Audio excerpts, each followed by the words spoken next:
I remember the exact moment the world tilted. I was in my kitchen, pouring coffee, half smiling as I told my aunt over the phone how excited I was for my brother's wedding tomorrow. There was silence on the line. Then her words, flat, almost confused. It was last week. I stood there, cup trembling in my hand, the steam curling into my face like smoke from a fire I hadn't noticed until the house was already gone. They hadn't forgotten me. They hadn't overlooked me. They had excluded me. My own brother. And her, my supposed best friend. The woman I'd introduced to him, trusted with every secret. The betrayal didn't scream. It whispered. Cold, quiet, deliberate. It wasn't always this way. I used to think family was unshakable. My brother and I, different in every way, but bound by blood. He was reckless, charming, addicted to being admired. I was measured, loyal, the one who always cleaned up his messes. And she, Emma, was supposed to be mine, not in love, but in trust. She was my confidant, my anchor. I let her into every corner of my life, even the ones I kept padlocked from the rest of the world. I still remember the night I brought her to the lake house for the first time. She stood on the dock, hair whipping in the wind, whispering how lucky I was to have such a place. I laughed, told her she was family now, that it was hers too. I meant it. She remembered it, and she used it. The first crack showed months before the wedding. She grew distant, her calls clipped, her visits hurried. My brother, too, was suddenly busy, his eyes darting when I asked about her. Then one evening, I saw it. Her reflection in his phone screen as he texted. A smile too familiar, typed words too intimate.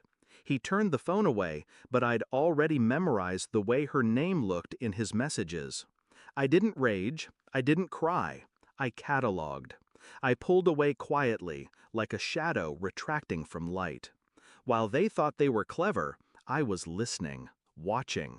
Every slip of the tongue, every unexplained absence, every lie dressed as an excuse. And when I finally confirmed it, when the invitations went out behind my back, when the ceremony passed without me there, I didn't confront them. I began to plan. My brother's flaw was always the same: money. He lived as if debts evaporated with charm. Emma's flaw was subtler. She craved belonging, the illusion of stability.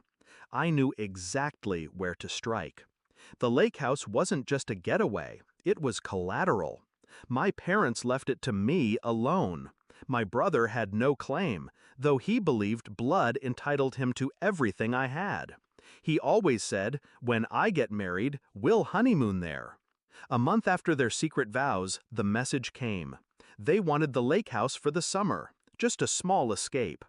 I typed my reply slowly, savoring each word. No. The silence that followed was louder than any scream. But denial wasn't enough. Revenge had to be layered, patient. Step 1, I tightened the locks on the house, changed codes, updated security. Not just physically, but legally. I put it in trust, untouchable, its ownership sealed. Step 2, I let information trickle. At a family gathering, I mentioned casually that I was considering selling it. My brother's eyes widened. Emma's hand clenched his. They didn't argue aloud, but I saw the panic bloom. Step 3, I waited. Debt has a way of pulling people apart. I knew the weight of it would drive cracks into their picture-perfect smiles. I watched them from a distance, her posts growing strained, his temper bleeding through at dinners. And then, the final stroke. I sent the wedding photos to Emma's old roommate, who also happened to be her ex. A petty move? No, a calculated detonation. That ex had always whispered about unfinished business, about betrayal of another kind. I simply lit the fuse. The climax came not with a bang, but with a knock. One evening, they appeared at my door, faces drawn, desperation leaking through their rehearsed calm. We just wanted to talk, Emma said. My brother's jaw twitched. I let them in, poured wine, let silence stretch until they fidgeted. Finally, he broke. You can't sell the lake house. It belongs to the family. I tilted my head, watching him squirm. Family? The word tasted like venom. Emma tried to smooth it. We just thought maybe you could share. It's what your parents would have wanted. I leaned forward, voice low, deliberate.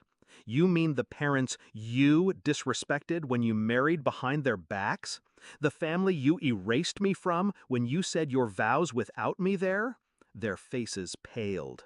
I smiled, slow and cruel. The house is mine. It will never be yours. And the next time you come here uninvited, security will handle you. I didn't raise my voice. I didn't need to. The calm was the knife. They left hollow, exposed, their unity already fraying. Now I sit on the dock alone, the water dark and endless.